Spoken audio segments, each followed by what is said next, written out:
Starting right now. Okay, great. And we got the transcript and the recording. Transcript's ready.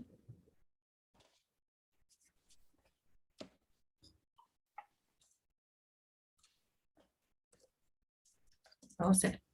Wonderful. All right, here we go. Welcome everyone to the annual plan conversation series. Today we have the legal and talent and culture departments from the Wikimedia Foundation. I am Elena Lappin, Senior Movement Communications Specialist here at the Foundation, and I will be facilitating the conversation today.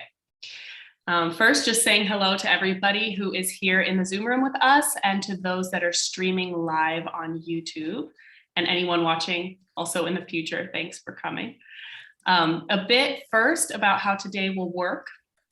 This is a series of open conversations between executives and senior leaders at the Foundation and the rest of the movement to talk about the Foundation's annual plan. For everybody to ask questions, give comments, and get aligned on our work for the year ahead. This meeting is covered by the Friendly Space Policy. So just a reminder to bring your openness and your curiosity and your civility to these conversations like you always do. In terms of the schedule, I will ask the speakers first to introduce themselves, and then we'll watch a few minutes of the annual plan videos that we made to give an introduction to the work being done under this annual plan. And so we also then will go to open conversation after the videos are shown. We have some questions that have been submitted ahead of time, and we'll also be taking questions live from the Zoom chat and from the YouTube chat. Those that are here with us in the Zoom room are also welcome to add themselves to the queue and unmute to ask questions live. I do ask that if you could add yourselves to the queue like this in the Zoom chat, if you are in the Zoom room, that way we can consolidate all of the different conversations on the chat rather than using the hand raise feature. We can just monitor the chat if you want to speak. If you do speak live, which we really encourage, we would love to have you speak live. Just a reminder to keep your questions and comments concise to give as many people an opportunity to ask questions and give comments as possible. This meeting is being recorded. It'll be posted to the annual plan meta page after the meeting. We will also be posting the transcript, and if there are questions that we're unable to answer during the meeting, we will be posting answers to those questions on the meta page also. So if the people in the Zoom room first, if you all could make sure that your screen name is what you would like to be called during the meeting, that would be great. Just hover over your screen on Zoom and click the three dots in the top right hand corner. Make sure your name is what you want to be called and add your pronouns if you feel comfortable. And yeah, with that, I will turn it over to our speakers today. If each of you could just say your name, where you're based, and what your title is to get the meeting started, that would be great. I will start with Amanda. Hi, sorry, trying to get off mute. Amanda Keton, General Counsel, and I am coming to you from San Diego today. Really happy to be here. Thanks all. Thanks, Amanda. Maggie? Hi, I'm Maggie Dennis, the Vice President of Community Resilience and Sustainability, and I'm coming to you from the East Coast of the US. Great. Vignesh? Hi, everyone. My name is Vignesh. I'm coming to you from London in the United Kingdom.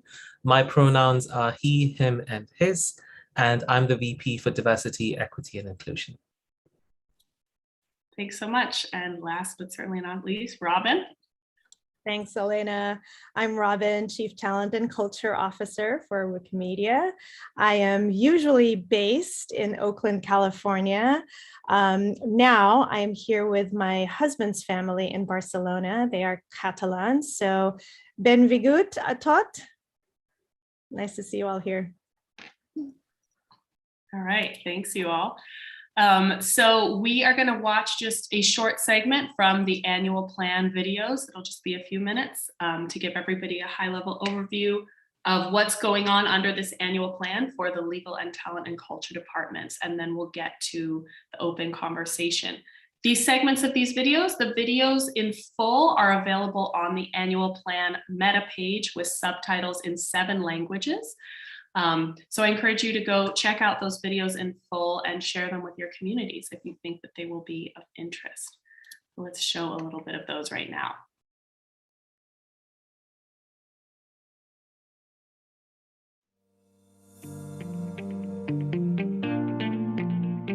I am Amanda Keton, and I'm the General Counsel at the Foundation.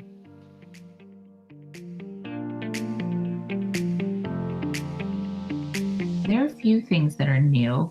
I am really excited that this year we will be working directly with the folks who have been supporting movement strategy.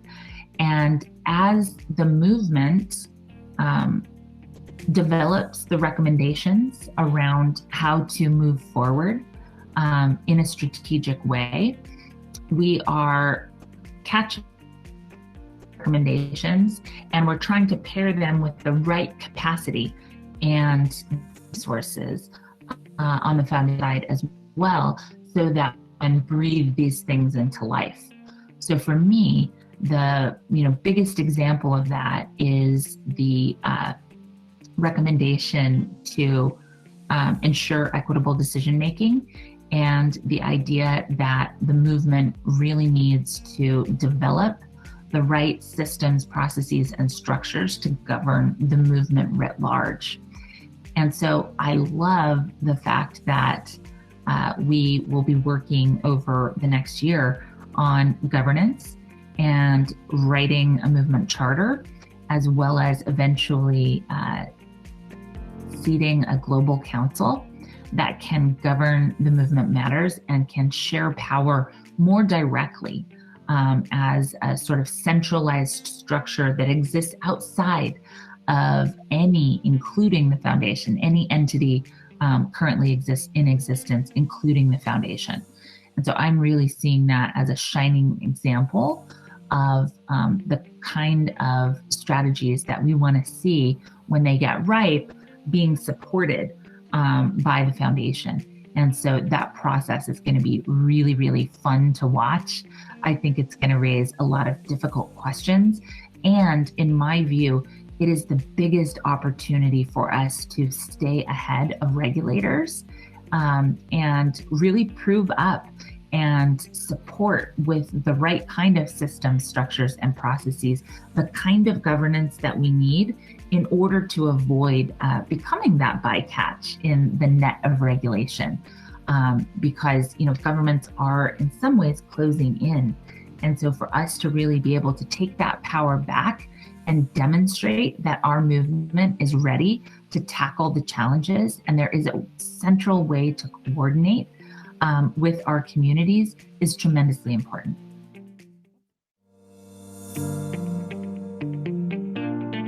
I am Robyn Arville. I'm the Chief Talent and Culture Officer of the Wikimedia Foundation.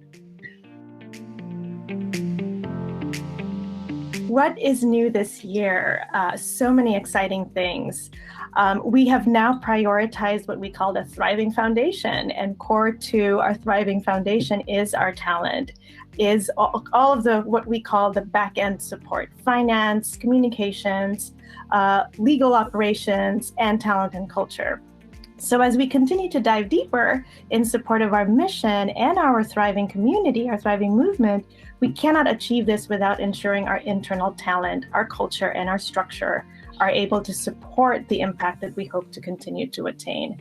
We have had a focus on technology, on our product, and we want to now also, in equal stance, through greater resources and greater support, also focus on ensuring that the foundation, the talent, supports and is elevated into our core strategic imperatives.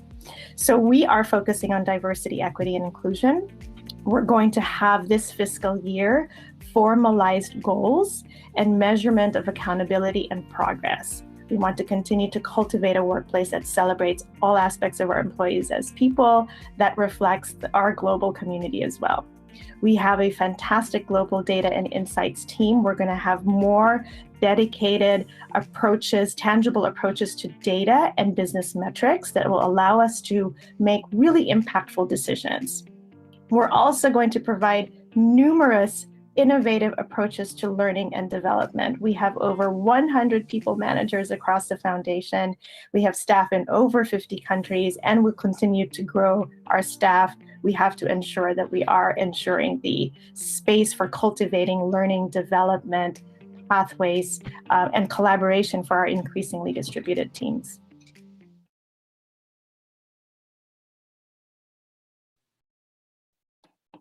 Great. So the first question transitions a little bit from the videos. In the videos, both of you, Robyn and Amanda, talked about high-level things that are new under this annual plan. I'm wondering if you can pull out, one concrete program or initiative or objective that represents a really big change for your department under this annual plan, and then tell us why is that important for or relevant to the movement. We'll start with Robyn. Thanks, Elena. What a wonderful question. I have the wonderful opportunity to actually present our Global Diversity, Equity, and Inclusion Vice President. We have elevated to a core strategy, the first time in our annual plan, what we call Thriving Foundation. By elevating Thriving Foundation, we actually show the organization, the community, how important it is that we represent our community. When we say human knowledge for all, we as a foundation want to represent that as well. And so our core focus on global diversity and inclusion is something that's new, exciting, tangible, accountable actions to create more inclusivity and belonging throughout the foundation. Vignesh, would you like to speak more about it? I'd like to pick up on the accountability piece that Robyn just highlighted. And I think something that's going to be particularly different is that we're going to take a very data-driven approach to diversity, equity, and inclusion and driving accountability. I'm a firm believer that what you can measure, what you can track, you can change. And if we are able to articulate in clear terms, what is it that we want to see within the organization, whether it's diversity of people, a culture of inclusion, and if we can have tangible measures against it, then we can prove progress over time. Can you just say quickly, Vignesh, and give an example or two of what metrics you could use or what measurement might look like in order to give people a concrete understanding? So the measures I would classify into diversity measures and inclusion measures. So when we think of diversity measures, we're thinking of things like absolute representation from different communities. We're thinking about what proportion of our senior leaders are women, what proportion of our senior leaders or managers are Black, what proportion of them come from different ability backgrounds, how many of them are neuroatypical. So those are the diversity measures. It gives you a flavor of how vibrantly constructed our organization is.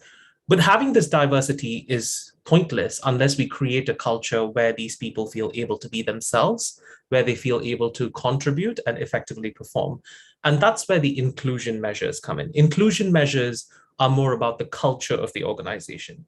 Do people feel that it's an environment where they can be themselves, where they feel comfortable voicing their perspectives, where they feel comfortable challenging other people's perspectives? So those are the other measures that are equally important that give a sense of culture. Together, we can then articulate clear targets, visions, goals for senior leaders and drive accountability through that. Great. Thank you for that context, Vignesh. So Amanda, same question to you. One project, initiative, or priority that represents a big change for legal and why it's relevant for the movement. You're making me pick between all of my favorite children. I can't believe it. I'm going to do my best, and I'm going to caveat this by saying that this might be cheating, but it's where my mind went first, so I'm just going to go with it. This year, it is different that legal is going to be supporting governance in partnership with the movement. So let me tell you what I mean. This is the first year that we're describing how we will come to the process of building, co-creating, hopefully, a movement charter with the movement. And so it's the first year that we've named one of these pieces, at least in the legal department, from movement strategy, and named it in our annual goals. So we had the Universal Code of Conduct, last year, but it really, that additional and expanded trust and safety mandate happened after the annual plan. So this year, what I'm super jazzed about is that I'm seeing all my worlds kind of come together. So we've been asked to steward movement strategy in partnership with legal, in part because we have the fabulous, effervescent Maggie Dennis on our team, who leads community resilience and sustainability, but also because legal is one of the ways that we primarily interact with our volunteers, because anything that we can let them do from a legal perspective, we want to. We want to keep this movement as strong, as distributed, as leaderful as possible. And so in this moment, we're going to get the opportunity to develop in that movement charter and enshrine the way that we will share power with our entire movement. What's so exciting for me from my perspective is that this gets at what keeps me up at night, as general counsel. So I think the secret sauce that we have, which isn't that secret, is our community of volunteers. And so keeping them in the pole position when it comes to editorial decisions is really the thing that invigorates me every day when I get out of bed. And starting to see the world closing in on free knowledge and create really quick timelines where we have to make content decisions could threaten our ability to continue with our community-driven system of content moderation. Now, I think the antidote and the promise for regulators that we have to offer in this moment is if we can help organize, support, and co-create the right systems, processes, and procedures to govern that content with our community of volunteers. So in this moment, the movement charter and then ultimately the global council being contemplated by the movement, coming out of the movement strategy recommendations, is actually what will position us to stay strong and avoid becoming, that sort of dolphin getting caught in the tuna net, if you will. That is when regulators are regulating and trying to push back against some of the challenges, some of the evils, if you will, of say a Facebook or a Twitter. They could inadvertently mess up our ability to keep that community reliant system of content moderation strong. So for the first time, I'm starting to see my worlds come together in terms of the amazing community focused work that community resilience and sustainability does, but also the work that the legal affairs and the global advocacy team does. And this, I think, there's a Venn diagram, right? So the movement charter is about much more than just these systems of governance related to our content. But there is a lot of really good overlap in terms of what we want to stay ahead of regulation. So that's what I would say. Maggie, is there anything that you would want to add from your perspective? I don't see how I can possibly effervesce in comparison to what you just did. But I want to say I am in charge of thinking about what helps keep our communities resilient and sustainable in the face of the incredible work they're doing and in the face of the incredible work we've committed to doing in Movement Strategy 2030. One of the greatest powers of humanity and of our movement is the ability to work together. One of the hardest things to do is work together. So my goal is to help our communities pull together processes, protocols, and procedures to encourage them to be able to work together as well as possible so that they remain resilient and we remain sustainable as we face the challenges of unfolding and sharing knowledge across an extremely diverse and, dare I say, not always knowledge-friendly world. Thanks, both of you, for that. I have a quick follow-up for Amanda and Maggie, and then I have a quick follow-up for Robyn and Vignesh from the YouTube chat. Amanda mentioned in her annual plan video, the idea of taking power back. And then you also mentioned in the answer you just gave, the idea of regulation coming down and governments encroaching on free knowledge. What is it exactly that governments and regulators are requiring of the foundation now? And what are the challenges with that? So in the European Union, about 2 months ago, there was a new regulation focused on terrorist-related content, and that is going to require that we get any so-called terrorist-related content down from our platform and from our projects within an hour. So in some cases, that might be easy if we have a really well-developed volunteer community stewarding a project in a language that we then got a valid court order for. In some cases, we might not have community members that are staffing, some of the volunteer email channels and other communication channels that we have to get that content down in 1 hour. So that would be an example of where, in many other platforms, it would simply be an office action. That's what we call them here anyway, in that the foundation would remove the content. However, we like, whenever possible, to really give the community the ability to make all of those editorial decisions. We often work in very close relationship with them, but that would be an example. There are also similar intermediary liability guidelines that have recently been passed in India, not requiring an hour-long takedown window, but in many cases 24 hours. And that could be problematic for some of our communities, depending on their staffing abilities, the volume of takedown requests that they might see, and the like. So those are just a couple of examples of the kind of editorial decisions that we really want to, keep the community as the key decision makers on, but that could potentially get threatened given the kind of timelines that we're seeing with respect to those takedown notices and the attendant windows. Hope that makes sense. Yeah, thank you for that. I think those are really clear examples. Okay, and a follow-up to Vignesh and to Robyn. The most recent Community Insights report shows significant underrepresentation of Black and other minority groups in the volunteer communities in the UK and the USA. Is this underrepresentation also the case within WMF staff? I'm happy to take that, Robyn. My answer is going to be in 2 parts. The first part is that we are currently not able to collect employee demographic information in all the countries that we would like to.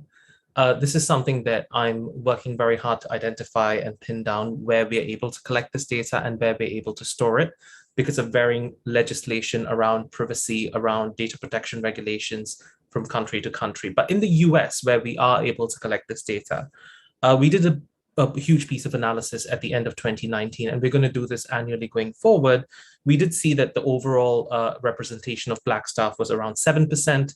In the manager community, it was 5%.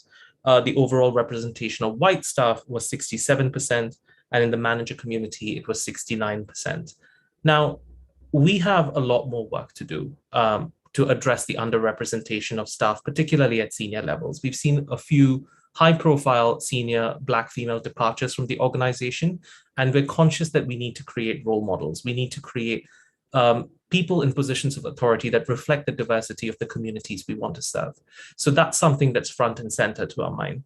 The second part of my answer is that we're going to be quite methodical in the way we approach data collection going forward. So we've designed and looking to design very strong demographic monitoring questions that can be applicable globally. We're going to go country by country to do an assessment as to whether we can collect that data from each of those locations and begin the process of understanding what the demographics of our organization looks like on the international scale. So that's my overarching view. But Robyn, anything you wanted to add?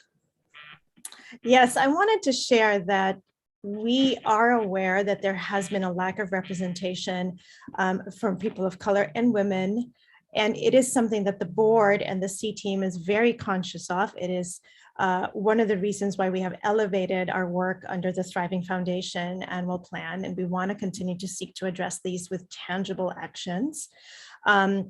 We also know that it is essential that our leadership reflects the diversity of the world that we serve in order to fulfill our mission for free knowledge. So hopefully, as you review our annual plan, you will see metrics and tangible actions that actually speak to addressing these.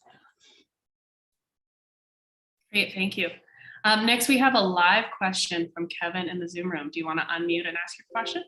Hi, thanks, Elena, and thank you for everyone for taking your time to talk with us. I think these conversations are really important. This question is for Amanda or Maggie, although it may also involve a talent and culture aspect, which is that on the operational side of TNS, like staffing. So, we're really excited about all the new initiatives that are being put forward, and both of those and the current mandate of TNS, will require a lot of, presumably a lot of foundation staff to support. As a sitting ARBCOM member, I know just how stretched a lot of the current team is, and with everything that is being put on your plate, not just by laws and regulations, but also by communities who want TNS to take on a greater role, and by also the day-to-day fires that need to be put out. I know that your teams must be incredibly stressed on that front. Are there plans to bring on substantially more people on the operations side? Is there, I know historically it's been somewhat challenging to find qualified operations staff. Is there going to be an increase in incentives, or are you going to be making the jobs more attractive in order to increase the staffing?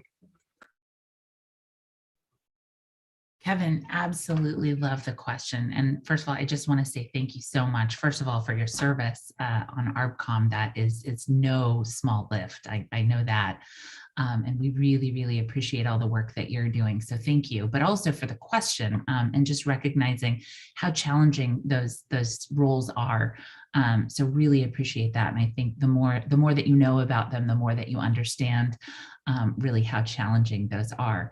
So want to say a couple things. First of all, yes, I think it really does depend on how we move forward in phase 2 and what the outcomes of that process are, how extensively our workflows will change. So we continue to be curious as we're engaging with phase 2 of the process. Second, I absolutely love some of the work, and let me just do a little bit of bragging here as a proud mama of one of these teams. I know that right now the Trust and Safety Operations team is looking at their workflow and trying to understand how they can actually reduce the overall footprint associated with investigating each case, but the tension that they're trying to really work through at the same time is that they are so thorough. And literally, we've had people join from other trust and safety departments and say, wow, this is like literally the gold standard, the absolute pinnacle of how you could do a thorough and thoughtful trust and safety operations investigation. So we really want to keep that richness, but we want to see what we can do to decrease the overall amount of time expended on each investigations operations. So this is all a pretty fancy way of saying it has yet to be determined, but it's something that we're absolutely keeping in mind. Now, Maggie, if you have any additional details that you want to share or anything that you need to correct out of my answer, please do. Thank you so much, Kevin, for the question. I think your answer is great. There's a couple of things that I would note. The trust and safety teams grew a fair bit last year in the fiscal year, which is a little harder to track because we did, as many of you are aware, remove the names of trust and safety operations team members from the staff site due to the fact that unfortunately their job often comes with harassment. That said, it's a larger team now, especially dealing with emergency workflows around threats of terrorism or suicide. And we have a pretty robust team dealing with the behavioral investigations. As Amanda noted, we're trying to streamline some of those workflows to make sure that we put the full amount of attention into those very complicated cases, which is a seated member of an arbitration committee I know you're familiar with. Some of them require a lot of time, some of them don't. We want to make sure that we are addressing them according to the needs of each individual case, which is a roundabout way of saying right now what they're doing is re-evaluating their work streams, and then they will be assessing what kind of hiring may be necessary with those revised work streams. And there is also the question around whether UCOC Phase 2 is going to ask the foundation to take more professional responsibility for some kinds of cases, or whether we're going to build more robust community processes for handling some of that. So I think that remains to be seen. Thank you for your answers. So I have a follow-up question about the Universal Code of Conduct that was submitted ahead of time that plays off of what you just were talking about, Maggie. The question is, as the work on the UCOC continues, what will be the biggest challenges around enforcement, and how do you plan to address those? I think you just touched on some of them, but I'm sure that there are many more. Yeah, I could probably fill the remaining time. So, I mean, when you think about the challenge, I won't. When you think about the challenge of the Universal Code of Conduct, and just as a background for those who don't know, last year, the Board of Trustees ratified a Universal Code of Conduct that applies to all movement spaces. This year, we are talking with communities about how to create an enforcement pathway that provides a fair and equitable system for people all across the movement. It's all a big part of our effort to help provide more equitable systems across the entire movement as we work together more globally. So the biggest challenge is, well, this is really hard. It is not easy to determine what the causes are of behavioral challenges, or even to identify what behavioral challenges are. It is difficult to determine if somebody is, we all can blow our stack when we get frustrated. What's the best way to deal with that? How can you be humane with people who are stressed out because this work is hard and behave badly, versus those who are trolling, versus those who persistently act out? How do you protect victims? And even, should you call them victims? We use as a state of art, victim refers to somebody in the immediate aftermath of a harassment attack, but all of us can be victims depending on the context. And I dare say there are a few people listening who have not been targeted by harassment in some way or form online in their lives. So the big challenge is figuring out systems that are fair, figuring out systems that people feel like they can embrace, that we can safely try. I think safe to try are important words, and that we continue to evolve them as we go forward to make sure that we meet the challenges, that we make them better, and that we continue to pull together to create a safe and fair space for everyone. Thanks for that, Maggie. So we actually have a follow-up question about diversity, and this is about diversity on the Board of Trustees. There is one Black board candidate in the current election, and this person thinks that the single Black trustee's term comes to an end this year. So the question is about how representation on the board could improve given that scenario. Yeah, great point. So it is true that Lisa's term ends on September 1st. We're currently in conversation about extending those terms in partnership with all of the trustees whose terms are renewing, which includes 3 community selected trustees as well as 2 independently appointed trustees, so Lisa and Tanya. It is true that we continue to seek additional forms of representation, and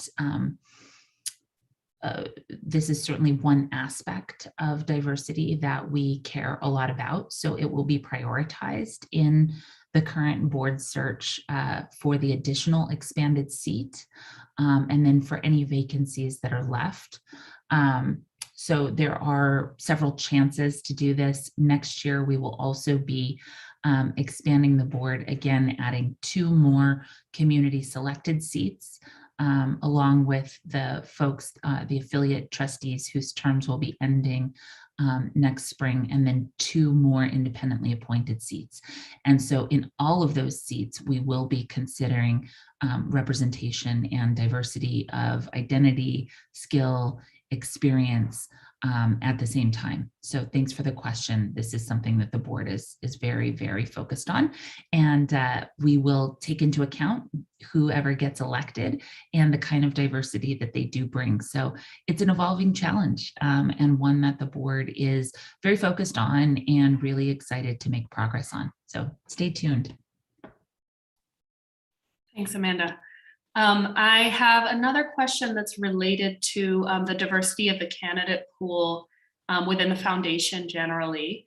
The recruiting objective under this year's annual plan talks about attracting a candidate pool that represents all the regions that the foundation aims to serve, which would include bringing in more people from emerging communities across the board. This question states that surely you have to focus on a handful of regions in particular at a time. What are the regions you're focused on under this annual plan, and why these? Thank you for the question. I can take this, and you can add on as well, Vignesh. I do want us to continue to attract, to engage, and to retain talent and staff across the regions that we serve in the foundation. So for us, what we look at is every role in the foundation is an opportunity for us to grow our staff outside of the US and Europe, and particularly in emerging markets such as Africa, Asia, Latin America, the Middle East. So similar to the goals and initiatives of increasing representation in articles on Wikipedia and in these parts of the world. So having our staff represent the population of the world more closely will set us up for more success in reaching these markets and our movement goals as well. So you'll notice that we have more region-specific roles that we're hiring for lately, such as movement communications managers, communication specialists, by region, so Africa, LATAM, Asia, similar with trust and safety and policy specialists. That said, even with non-region specific positions, we are sourcing from target positions across all functions whenever possible. Exceptions do come in the form of accounting or legal, where they're hired. The individual needs to be a specialist in the US because of US regulations, as an example. Vignesh, do you want to add more? The only thing I would add is I would almost think of it less in terms of which are the countries we're going to focus on, and more in terms of what are the fundamental principles we're aiming towards. And I think there are 2 fundamental principles here. The first is ensuring a consistent employee experience. We don't want our employees in North America to have a great experience while our employees in Sub-Saharan Africa have a completely different one, right? So we need to ensure that we are set up in a way that allows us to deliver on that consistent employee experience. And the second is around the infrastructure and safety that our employees require in order to function. So for us, number 1 priority is making sure that our employees have the infrastructure and support available locally, pension plans, medical benefits, etc., before they come on board, but also they have access to the internet in order for us to be able to work. We are a company that relies on that. So that's the way I look at it. We do have an overarching priority to think about emerging markets, but it's the principles that I want us to focus on rather than the locations themselves. Thanks, Vignesh. Yeah, that's a helpful framework. Principles over particular locations. Okay, great. I'm going to switch the topic a little bit. This question is for Maggie or Amanda. Where does the work around disinformation fit into this annual plan, disinformation on the projects? This person didn't see it as an objective that is explicitly called out, so they want to know where this workflow fits, and if there were any lessons learned from the Croatian language Wikipedia disinformation assessment that you'll be carrying forward. Yes, is the answer to that last part of the question. We did learn a lot of lessons, both from the Croatian disinformation report and an attendant investigation, as well as from the disinformation task force that we had run last fall. One of the key things that we learned coming out of that is that we need to understand the context of disinformation in various languages across wikis before we attempt to develop tools and other interventions to assist with fixing some of the disinformation that we do find. So this year, what we're engaging in, we have staffed up. So we now have, I believe, 4 different languages of trust and safety disinformation specialists who will be doing really deep dives in those languages to understand the problems. And we've also teed this up with our research teams to really understand the scope, scale, and size of the problem.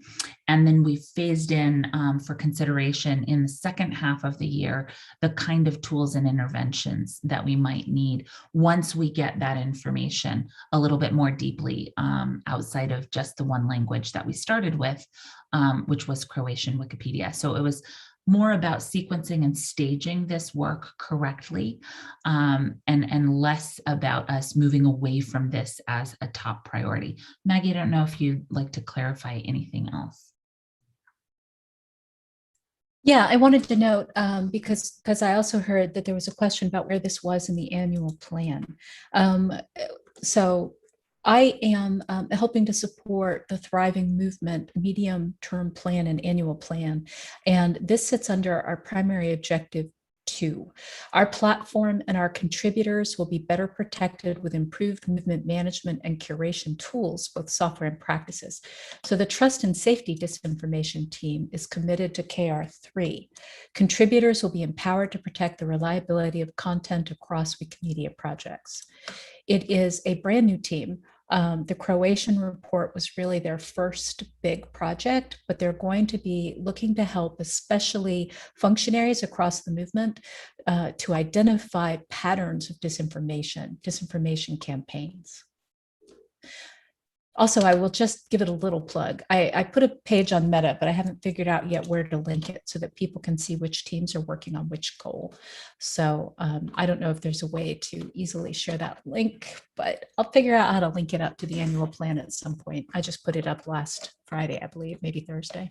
Do you have the link now, Maggie? We can put it in the Zoom chat and then in the YouTube chat. I do. I'll put it in the Zoom chat now. Okay, great. And I'm going to pass it along. If that could be shared in the YouTube chat, that would be great as well. Thanks. Cool. Yeah, and we can figure out how to integrate that best into the annual plan page. Thank you for that clarification. Next, I'll go back to Kevin, who has another live question in the Zoom room. Thanks, Elena. I have another question about sort of the capabilities of TNS, which is we've seen that more and more we need qualified people on the foundation side with expertise in languages that we don't have covered. I'm not exactly sure what the language capabilities of the TNS Trust and Safety Operations team are, but I know, for example, that we support, there are what, 200 languages or so that Wikimedia wikis come in, and I know that most of them are not covered by a foundation staff member. Are there plans to increase language capabilities, either in response to direct issues as they come up? For example, the recent article about the Chinese Wikipedia, or in general, like proactively, staffing up to, have people in place to respond to problems that may come up, either routine or exceptional. Okay, I'll take that. Thanks, Kevin. So I'm going to do the same Proud Mama boast that Amanda did and say that one of Jan Eisfeldt's great contributions as Global Head of Trust and Safety has been expanding its linguistic coverage and its global representation. So I'm very happy to say, I can't tell you which actual languages we have right now, but for example, we do have Chinese, we have Persian, there's a lot coming into our team at this point. And we are also kind of toying with new approaches to community consultations. We have a growing group of community facilitators in different languages who are part of the movement strategy and governance team, who are also available to provide support on an emergency basis to trust and safety if languages come in. We obviously have a long way to go to cover all the languages that are present in our movement.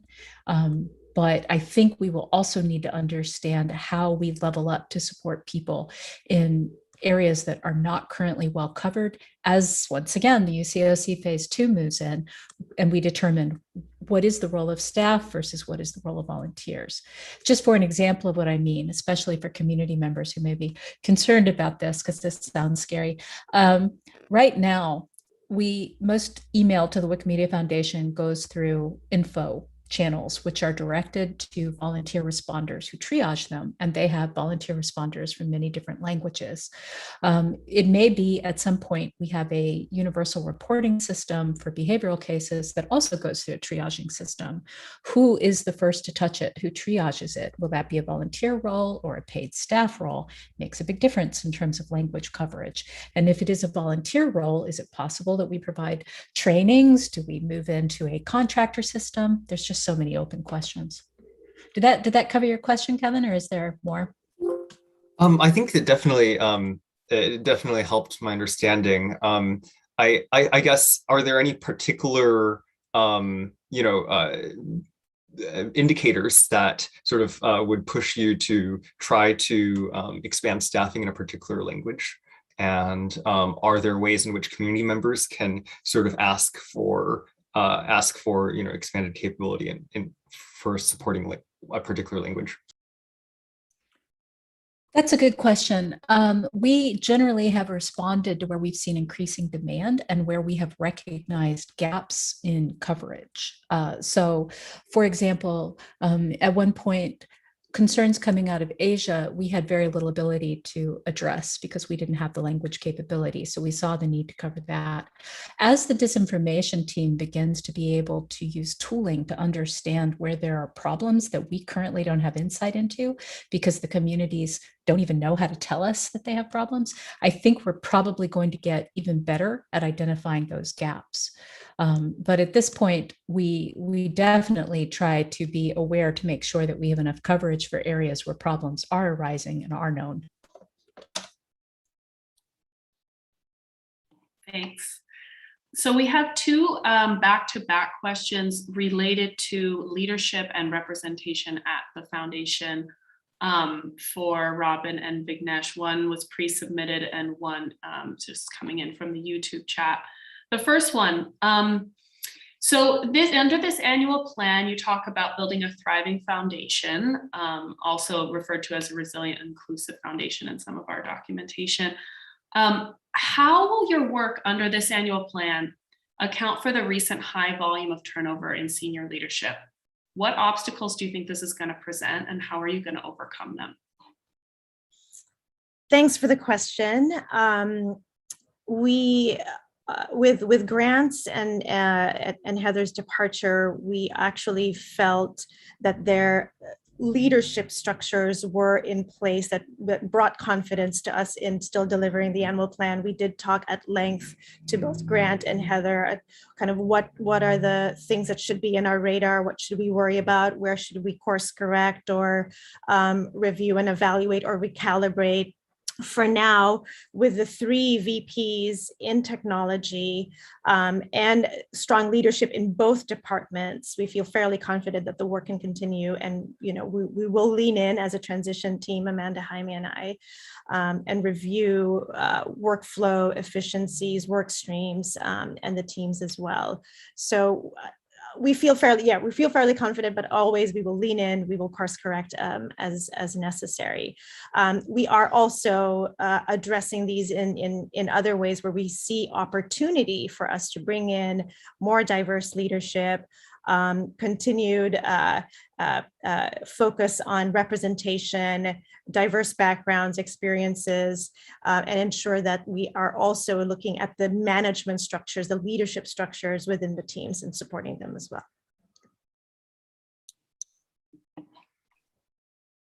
Okay, great. And then related to that, we have a question from the YouTube chat about whether the foundation plans to implement a kind of employee representation system, such as work councils that represent employees and have some rights regarding implementing rules that affect employees. The timing of the question is impeccable with the arrival of Luciana Oliveira, our new Vice President of Talent and Culture. One of her mandates, one of her priorities is to actually create what you say, like a staff council, a work council, what we're calling right now a people board. This will happen within the first quarter of this fiscal year. So the team will be formed to provide input and feedback to senior leadership, and also a direct link to the board. I know that there has been a desire here to have sort of an ombudsman role. We haven't had that structure before, and we're going to try it out with this kind of people board structure. It's a consultative body. They will have access to the board. They will have access to senior leadership. And we are going to do more of a thoughtful deep dive into what problems would this body help us solve that the current structures that we have are failing to solve or not being able to solve? What would decision-making procedures look like? I am a fan of having an advisory staff council when we're piloting or experimenting new processes, new programs to help benefit staff. Are we on the right track? Do we need to pivot, course correct early? Is it safe to try? So I really want to have an organization where we grow into a learning organization where we can experiment and we can pivot and we can learn together, and having this consultative body, I think, would really help us with implementation and various change management approaches as well. Thank you. We have a follow-up question from the YouTube chat about the disinformation work. Are the WMF disinformation fighting efforts documented somewhere that we can reference? This person would like to show the kind of Wikimedia involvement in media literacy. They'd like to document that in a presentation. Are there resources that we can direct people to?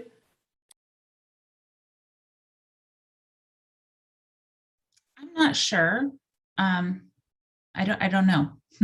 We can look at that and try to get back to you. I'm not also exactly sure what resource you're looking for based on the question. I thought I knew, and then the last two sentences that you mentioned about the media, yeah. Well, I think in general, I assume this person's looking to present on the topic of media literacy and understanding disinformation in that context, being able to identify disinformation.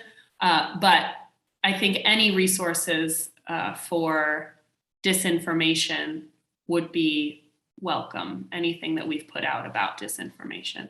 Maggie, do you have any thoughts? Yeah, I can speak. So as I said, some of the disinformation work is slotted under Thriving Movement, which I've started documenting out on Meta a little bit. However, individual teams have not all yet published their plans, which are in some cases still undergoing community consultation. So there may be and should be more evolving in some of that work in the weeks to come. That said, the focus that my team is doing, and I'm not going to speak to all across, the focus that my team is doing is less around media literacy training and a whole lot more, well, maybe it's media literacy training. It's a whole lot more about helping functionaries and users who combat issues to identify problems from specific campaigns. So I don't know if I've answered the question any better, but I will say that there will be more documentation about our work in the weeks to come. And you think that documentation will be linked from the page that you've already shared? Oh, it looks like there's another page that's being shared in the Zoom chat. Okay. It's the So report. Yeah, it's not, I'm going to just go out on a limb and say, I don't think it's actually the resource that the person is looking for based on the way that the question has been asked. We are happy to share what we're doing and what our plans are, but I don't actually think it's on point in relation to the question, given what I'm understanding of the question. Okay, thank you. Okay, so we have one more follow-up from YouTube quickly. Then we also have somebody in the Zoom room that wants to ask a question live. This question, I believe, is referencing the movement strategy recommendations. Many affiliates are mapping their yearly plans towards the movement strategy recommendations and the initiatives around that work. Will we see any mapping like this for the WMF annual plan? And if not this year, maybe we'll see it next year. I can take this. So as some of you may be aware, movement strategy came to me and my team just a couple of months ago as we had an executive transition. So we did unofficially, we did not take the time to do great documentation, look at the annual plan to see what mapped to movement strategy, to understand where gaps are and where work doesn't seem aligned. That said, we have made a commitment this year to make sure it's sort of buried in the language data. We're going to put data out about the work that we're doing, about opportunities, about the initiatives and where they are. We're trying to map who's doing what so that it's easier for everybody to see where everything rolls up. I will say one of my recent favorite kind of buzzwords, it's not a buzzword, buzz slogans or something around this is, if it doesn't relate to movement strategy, we should be asking ourselves why we're doing it. So I kind of feel like everything in the annual plan had better connect to movement strategy in one way or the other. Now I'll stop because there's another hand in the room. I just want to respectfully, just caveat what Maggie said in two ways. Number one, I think we have to really guard against, as the foundation, co-opting the movement strategy. The movement strategy is the movements. And as we get agreement on each of the recommendations and start co-creating the path forward, that's exciting. And we want to lift that up every time that we can, number one.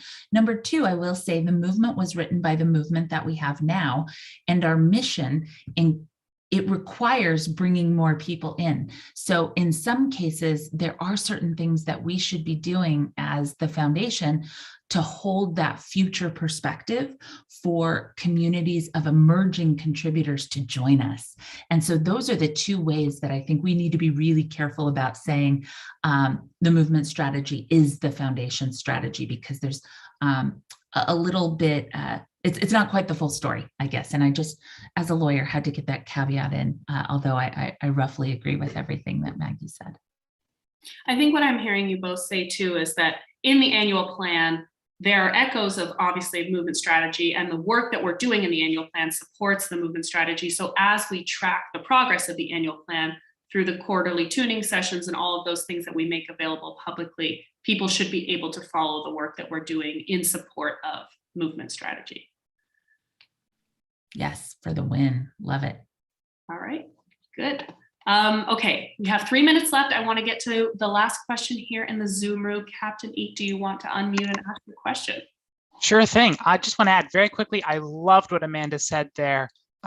It is really important to the community that we work together with the foundation, that the foundation doesn't co-opt us and that we don't co-opt the foundation. Loved hearing that. My question is, there was some mention of how the foundation is planning for past legislation, but I would like to hear how the foundation, since this is a medium-term plan, is preparing for upcoming legislation and what legislation is most feared or least prepared for by the foundation. Okay, so just to paraphrase the question, you want me to hone in on what all of our legal vulnerabilities are in excruciating detail. I see what you're asking there, but in general, just in general. Sure. General, okay. Taking a step back generally, we are seeing a lot of really exciting intermediary liability conversations in the European Union. We are also watching what's happening here in the US with respect to Section 230. I think intermediary liability is going to be one of those big issues. And again, I'll just remind you that this, in my view, is why the movement charter conversations and the Global Council are so important for us, because I think we have the possibility to really enshrine some of the practices, procedures, protocols, and systems that we need in order to ensure that we come out of those intermediary liability conversations on a really strong footing where we can preserve the secret sauce and really allow our communities to continue to make those editorial decisions. So that's one set. Second, I think in certain places we're seeing copyright reform, really coming to life. And in some locations, especially in Africa, we may have the ability to actually proactively shape what their entire copyright regime looks like. And so we really want to pay attention to those proactive opportunities to build and set up for decades to come the kind of regulatory schemes that would most benefit free knowledge, and of course Wikipedia and other free knowledge projects in particular. I would say the third thing that we're seeing is really with respect to freedom of expression and anti-censorship, and we want to make sure that certain regressive laws that are happening in many locations around the globe don't threaten our community's abilities to lift up the knowledge that they have. So those at the highest level are the things that we're looking at with most interest. I would say, after that, we're also keeping really abreast of privacy laws because of the implication that they have on the free knowledge work that we do as well. And we know that policy contagion is a thing. And in the wake of GDPR, we expect that multiple other jurisdictions will be passing similar laws as well. Hope that helps. Thanks so much for that answer, Amanda. And we did get some thanks also in the YouTube chat to Christoph for sharing the link to the report, that was helpful in terms of resources for what the person was looking for disinformation resources. That concludes our session. Thank you everybody for joining us. You brought some great questions to the conversation. Again, we'll be posting the video on the annual plan meta page as well as the transcript. And I don't believe we had any questions that went unanswered today, so that's great. But if people have any questions after the fact, please feel free to ask them on the annual plan talk page and we'll respond to you there. Elena, you're awesome. Thanks for doing this. Thank you all. Thanks, Elena. Thanks very much, Elena. Thanks to the panelists. Bye. Bye.